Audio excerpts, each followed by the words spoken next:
E aí, pessoal, tranquilo? Então, primeiramente quero desejar a todos uma ótima semana, uma semana abençoada a todos. E vamos aí pro vídeo. O vídeo de hoje é uma mega aula. Espero que você assista até o final. Compartilhem pro pessoal da sua família, os amigos, parentes. Uma aula muito importante, como todas as outras do professor Olavo de Carvalho. Vamos também compartilhar o canal do professor Olavo de Carvalho, falar do professor Olavo de Carvalho para as pessoas, para que todos conheçam a obra do nosso grande professor. E também vamos continuar apoiando o nosso governo, o presidente Jair Bolsonaro, em todas as medidas para que o governo faça o Brasil andar. Saia dessa estagnação que a esquerda quer, que tenta todo dia derrubar o nosso governo, mas vamos continuar aí no apoio, tranquilo?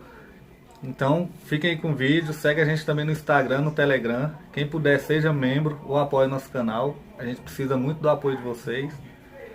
E também dê uma passadinha na comunidade, que é onde a gente coloca bastante coisa. Sigam a gente também no Telegram, que a gente está crescendo bastante e sempre está colocando novidades lá, tranquilo? É isso aí então, fiquem com o vídeo. Bom domingo a todos. De modo geral, todo mundo sabe que existem duas grandes perguntas filosóficas.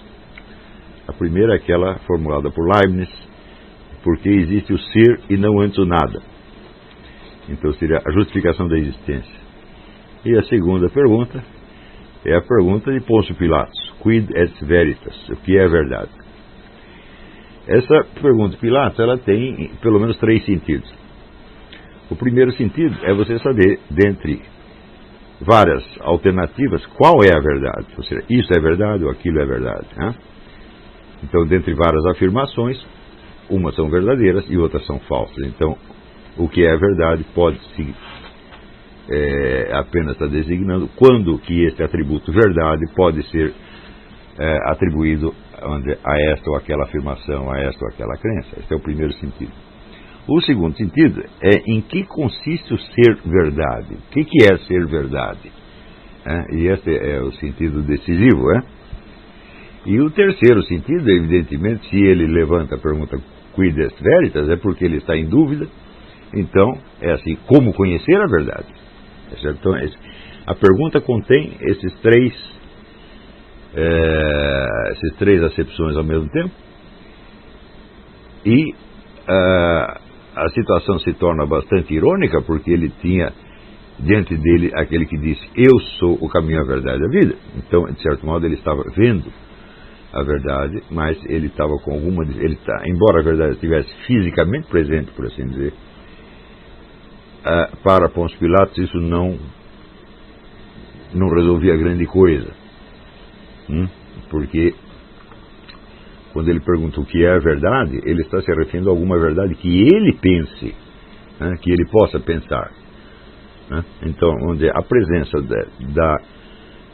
em geral se usa a distinção de verdade e realidade. Quer dizer, na realidade a verdade está sempre presente. Mas usa-se em geral o critério do Aristóteles de que a verdade só existe no juízo. Quer dizer, você extrai algo da realidade e esse juízo, esse julgamento que você fez, ele contém alguma verdade. Eu digo, porém, naquela apostila, o problema da verdade, a verdade do problema, eu disse que se a verdade já não estivesse na realidade, como que ela poderia ser puxada pelo pensamento? Então nós temos que admitir que existe uma verdade da realidade também. E essa verdade da realidade, que era representada pelo Cristo ali, era a verdade da realidade, mas não a verdade do pensamento, no entender de Pôncio Pilatos. Então, eu acho que essa questão de o que é ser verdade nunca recebeu muita atenção. Tá certo? O que, quando você chega na Idade Média, os escolásticos definirão a verdade como uma coincidência entre o juízo e o fato. Certo? Mas eu perguntaria, e como que eu reconheço esse juízo? Como que eu reconheço essa coincidência? Então, essa definição escolástica não é uma definição, não está lhe dizendo o que é a verdade, ela é apenas um critério de reconhecimento. Quer dizer, se o juízo que você fez, o julgamento que você fez, coincide com o fato observado, então ele é verdadeiro. Mas isso não diz o que é ser verdade. Isso diz mostra apenas algo que acontece quando a verdade está presente. Portanto, é um critério de reconhecimento, né? É para você saber se está alguma verdade está presente ou não. Então, o problema do que é a verdade também não aparece aí.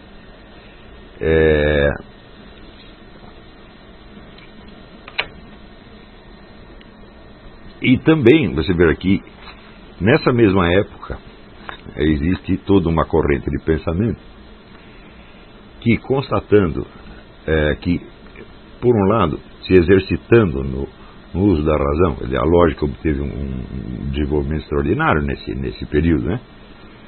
Desenvolvendo o uso da razão até o máximo das suas possibilidades naquele contexto, e ao mesmo tempo permanecendo na fé católica, observaram ali uma série de contradições. Por exemplo, Sige de Brabant, o famoso monge,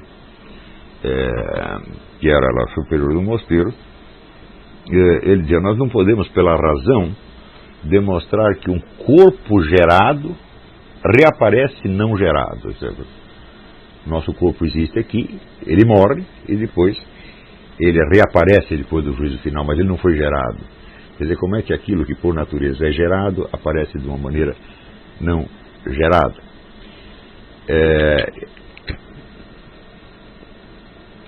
E uma série de outras contradições desse tipo, onde parecia haver uma oposição irrecorrível entre as conclusões que você alcançava pela razão e aquelas que estavam declaradas na fé católica. Para resolver isso, eles inventaram o negócio da dupla verdade. Quer dizer, existe uma coisa que você sabe que é verdade pela razão, pelo pensamento, e outra verdade que você sabe porque foi Deus que disse, porque você recebeu pela revelação.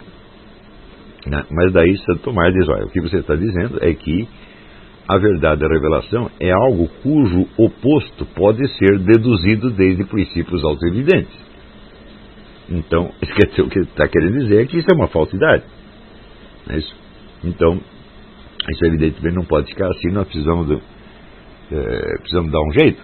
Então, houve um outro filósofo, Boécio de Dácia, não é o mesmo Boécio, autor da Consolação da Filosofia, que é muito anterior. Boécio de Dácia dizia que nós acreditamos nas conclusões filosóficas pela razão e nos dados da fé pelo milagre.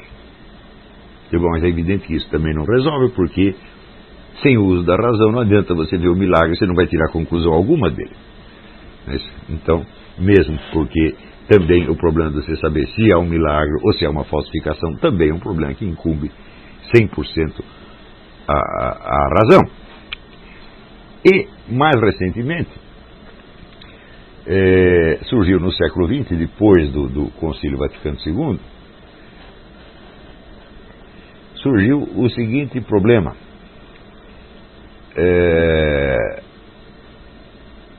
Como Nossa Senhora e Fátima pediu que fosse feita a consagração da Rússia a partir de 1960 e pediu que a partir de 1960 o terceiro segredo de Fátima fosse revelado, e não foi feito nenhuma coisa nem outra. Então, evidentemente, surge entre os católicos um estado de perplexidade, onde, vamos dizer, alguma coisa não está bem explicada. Não é isso? Então, se Nossa Senhora disse para fazer e o Papa não fez, então, por que não fez? Não é isso? E se não houve explicação nenhuma, na verdade, mas o que se subentendia é que a consagração, se fosse feita, ofenderia muito a Igreja Ortodoxa e afastaria as pessoas. Quer dizer, embora Nossa Senhora tivesse prometido a conversão da Rússia no caso de ser feita a consagração, caso essa não vai acontecer conversão nenhuma, eles vão ficar bravos conosco, e aí que vão se separar para sempre. Quer dizer, acreditaram mais na lógica do que na revelação, né? É o mesmo problema do Boécio da Dácia. Tá certo? Então, o problema dessa comparação, desse cotejo, vamos dizer, da razão com a revelação, é que a lógica, o pensamento, só nos dá afirmações, ele só cria julgamentos. Você pensar não gera nenhuma situação de fato, é só uma conclusão que você tirou, ou seja, algo em que você crê. Você acredita que tem razões para crer. Tá certo? E a revelação não é nada disso. A revelação são fatos que acontecem. O sentido que tem a revelação é a própria razão que abstrai. Tá certo? Então, nós podemos dizer que a revelação é um fato bruto. A revelação não faz parte da verdade, mas faz parte da realidade. E essa confusão, ela atravessou os séculos e, de algum modo, ela está presente até hoje. Nós podemos dizer que essa confusão foi ainda consolidada pelo protestantismo. E, sobretudo, por Kant. Kant diz o seguinte: se fosse possível provar os dados da revelação, não haveria necessidade da fé, e isso depreciaria o valor da religião individual, porque você estaria apenas seguindo uma conclusão lógica e não haveria mérito nisso aí. Como existe o mérito na fé? Kant que disse isso, não sou eu, hein? Eu não acredito em nada disso. E ele diz também: a fé consiste de coisas que podem ser pensadas, mas não podem ser conhecidas. Então ela é uma aposta no escuro. Isso, mais tarde, quando se radicaliza até com Kierkegaard, que diz: você acreditar nos dados da religião é de fato um salto no escuro. Não é isso? Mas isso tudo é uma linha de pensamento protestante. Em toda essa linha de pensamento, que vem então desde esse Boécio de Dácia até Kierkegaard, e que se prolonga em muitas igrejas protestantes hoje, o que você observa é que a revelação é tomada como se ela fosse uma afirmação, como se ela fosse um dogma. Tá? A revelação não é um dogma, é uma coisa que acontece. O dogma é extraído. Tá? Os teólogos e o Papa extraem o sentido da revelação daquele fato. E daí o expressam. Mas esse já é um produto secundário. Primeiro o fato precisa acontecer. Por exemplo, o nascimento virginal do nosso Senhor Jesus Cristo, a morte, a ressurreição, os milagres todos, etc, etc. Você vê que os milagres que Cristo faz, eles não acontecem no plano das doutrinas ou dos pensamentos. Eles acontecem no plano da realidade física. Então é como se nós dissemos, eles não são verdade, eles são realidade. Não é isso? E tem o tipo de verdade que está contido na realidade, não que está contido no pensamento ou na doutrina. Tá certo? Então, esse nivelamento, vamos dizer, da realidade do pensamento, ele sempre vai funcionar, vai sempre dar problema, porque é aquilo que o Edmundo Husserl chamava uma metábasis ex allogenos, é uma transposição para outro gênero. Você está falando de um gênero aqui, de repente você mete outro gênero no meio e faz uma confusão dos diabos. E vamos dizer que essa confusão, de certo modo, ela se arraigou na mente popular. Nunca houve uma tentativa séria de esclarecer isso aí. Nunca houve mesmo. Né? Então, gente muito boa caiu nessa história e continua repetindo isso aí. Vai fazer o que, sei lá, 5 ou 6 séculos. Claro que nem todo mundo cai nisso. Tem gente que sabe que não é assim. Mas esses que sabem que não é assim nunca fizeram um esforço sistemático de botar as coisas em ordem. Né? Eu acho que isso seria uma prioridade para a igreja. Quer dizer, se houvesse vamos dizer, nos últimos tempos, o Papa realmente hábil, inteligente, ele diria: olha, isso aqui é prioridade 1. Vocês não podem nivelar razão e revelação. A razão é uma coisa que acontece na sua mente, a revelação é uma coisa que acontece no mundo.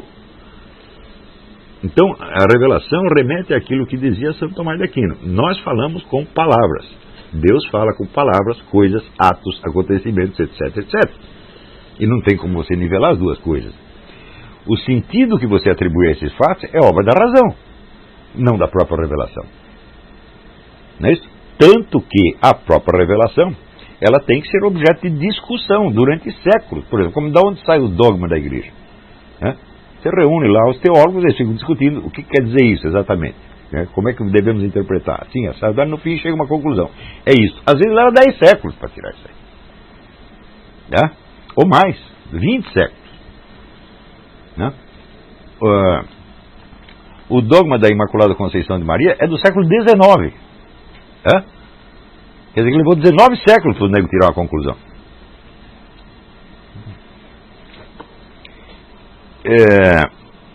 Então, isto mostra, vamos dizer, que o dogma e a revelação são coisas absolutamente diferentes. O dogma é extraído da revelação por um esforço da razão. Você pode dizer, não, esse é o esforço da razão guiada pelo Espírito Santo, com certeza. Quer dizer, além do guiamento normal que o Espírito Santo dá à nossa inteligência, que é uma das suas funções permanentes, há, vamos dizer, uma assistência especial que ele dá, vamos dizer, aos homens santos, aos papas, etc, etc. Mas espera aí, o Espírito Santo está te ajudando, ele não está fazendo serviço no seu lugar. Então é a sua razão, fortalecida, amparada pelo Espírito Santo, que tira aquelas conclusões. Então, você colocar no mesmo plano, você discutir razão e revelação, fala, está errado, meu filho. Você pode pôr, assim, a razão e o dogma. Mas o dogma também é fruto da razão. Então, é a razão contra a razão. É um confronto da razão com a razão mesma. Aliás, que outra coisa faz a razão se não entrar em confronto com ela mesma o tempo todo? O modo normal do ser humano pensar é a oposição de hipóteses. Quer dizer, o que é o método científico? É confrontação de hipóteses. E a famosa dialética de Aristóteles, o que é? A confrontação de hipóteses. E ele dizia, Aristóteles dizia, na verdade, que a dialética é o único método possível. Quer dizer, se só existe uma tese possível, não há discussão, então você já sabe a verdade, acabou. Se existe um motivo para haver uma ciência, é a possibilidade de hipóteses diversas e conflitantes. Então, até agora eu estou esperando para ver cadê o confronto de razão e revelação. Eu falei, esse confronto não existe, existe confronto da razão com a razão mesmo. Mas os termos fé e razão, eles já se consolidaram tanto no uso popular que as pessoas continuam usando. Teve até a encíclica de João Paulo II, fé e razão. Mas quando você vai ver, cai nesse mesmo caso que eu estou falando. Existe o dogma da fé, existe a revelação. A revelação não é o dogma da fé. O dogma da fé vem depois. Não é isso?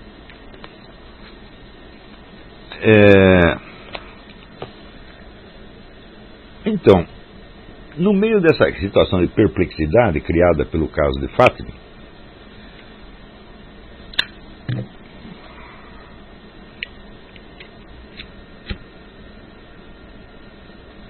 o famoso apóstolo da consagração da Rússia, que é o padre Nicholas Gruner, escreveu um livrinho, que eu acho um livro maravilhoso, chamado Questões Cruciais para a Salvação da Sua Alma.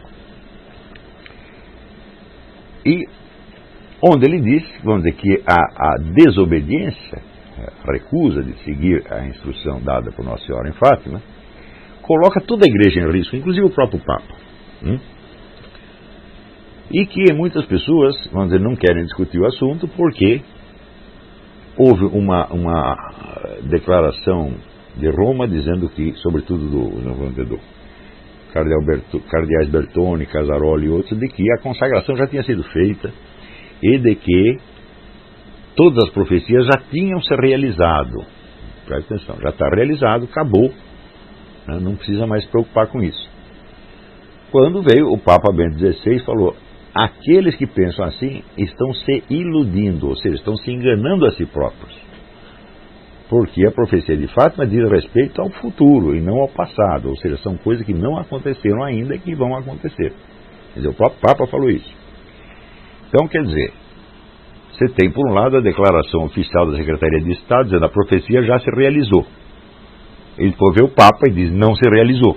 Bom, e agora, como é que a gente faz? Em quem que a gente acredita? Então, isso cria uma situação de perplexidade para toda a população católica, pelo menos para as pessoas que prestam atenção, porque aquelas pessoas muito simplesinhas nem sabem que está tendo esse debate, para eles não aconteceu nada, eles estão aí no século XIII e estão se sentindo muito bem lá. Então,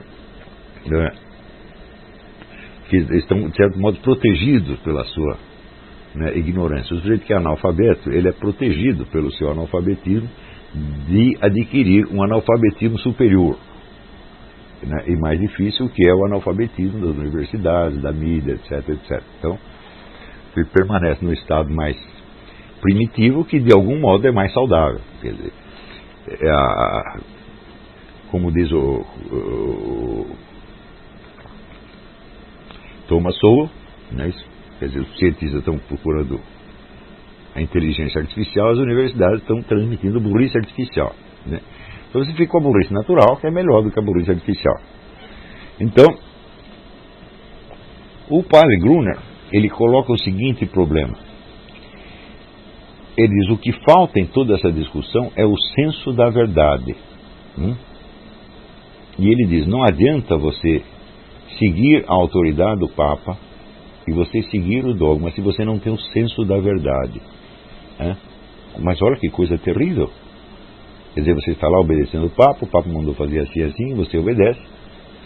Mas, se você não tem o senso da verdade, você não sabe se aquilo que o Papa disse é uma verdade ou uma mentira. No caso de Fátima, não o Papa pessoalmente, mas a Secretaria de Estado mentiu, dizendo que a profecia já tinha se cumprido. Na melhor das hipóteses, não foi uma mentira, mas foi um engano. Se enganaram a si próprios. Mas depois que o Bento XVI disse que não é assim, eles não têm mais razão para continuar insistindo nisso. Mas houve outra mentira pior. Quando disseram que a consagração do mundo feita pelo João Paulo II em 1984 já era a consagração, já realizou a consagração tal como solicitada por Nossa Senhora. Mas Nossa Senhora disse, é uma consagração da Rússia e tem que ser feita pelo Papa junto com todos os bispos do mundo. Não tinha nenhum bispo ali, nenhum bispo foi convocado. Então foi só o Papa sozinho que consagrou o mundo. Como a Rússia está dentro do mundo, existe, então está consagrado.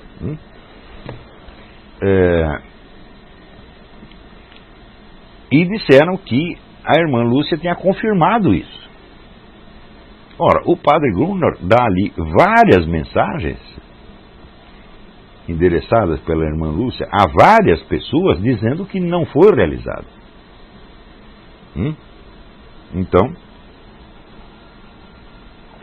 está na cara que está havendo uma mentira, não é isso? Ora, existe algum dogma de que o Papa pode obrigar você a acreditar numa mentira? Não tem. Mas como é que você vai saber se é uma mentira? Por um lado, você tem a autoridade infalível do Papa. Agora, ninguém diz que o Papa é infalível em matéria histórica. Esse aqui é o problema. Então, o que ele entende do que se passou em Fátima é matéria de história e não de dogma. Ele está se referindo a fatos. Não é isso? Mas, pelo hábito e também pelo temor da desobediência, o pessoal então fica com medo de tocar nesse assunto. Muita gente fica com medo para não cair na desobediência. E na hora que faz isso, deprime ainda mais o seu senso da verdade. E se acaba o senso da verdade, acontece o seguinte, acaba a fé.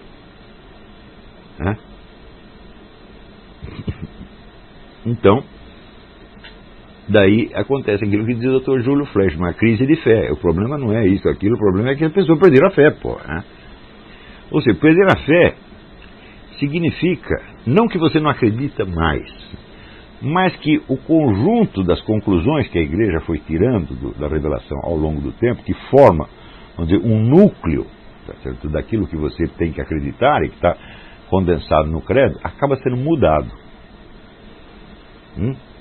Mas, às vezes, a mudança é explícita, como no caso da teologia da libertação, mas às vezes é implícita. Ou seja, você conserva a mesma fórmula verbal, mas você a entende de uma maneira diferente.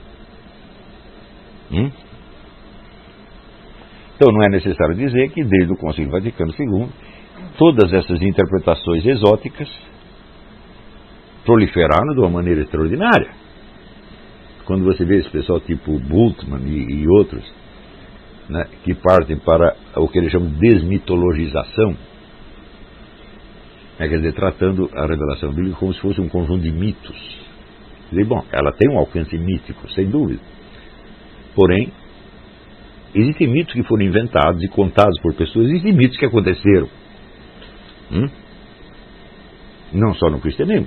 A vida do Buda, ela tem uma dimensão mítica, ela é um mito que é passado de geração em geração. Porém, acontece que o Buda realmente existiu Ele realmente fez aquelas coisas, então a biografia dele adquire uma dimensão mítica.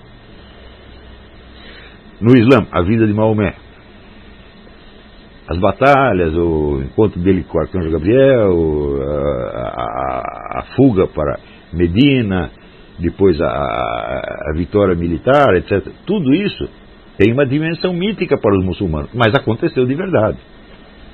Não é como, por exemplo, os mitos gregos. Os mitos que estão em Homero, né? Que são efeitos da imaginação, produtos da imaginação mítica humana. Então aí se mistura os dois sentidos da palavra mito. E na hora que você busca, então, desmitologizar, você, além de estar confundindo dois sentidos da palavra mito, tem o seguinte problema.